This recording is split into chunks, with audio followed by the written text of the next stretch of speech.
Assalamu alaikum warahmatullahi wabarakatuh. Today in this video we are going to learn Surah Al-Mulk Verse number 4. Thumma Arji'i Al-Basara Karrataini Yanqalib Ilayka Al-Basaru Khasiyan wa huwa hasir.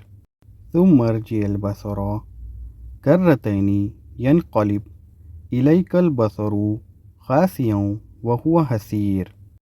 Thumma means then, Arji'i means return. Al-Basara means the vision. Karrataini means twice. Yanqalib means will return. Ilayka means to you. Al-Basaru means the vision. Khasiyan means humbled.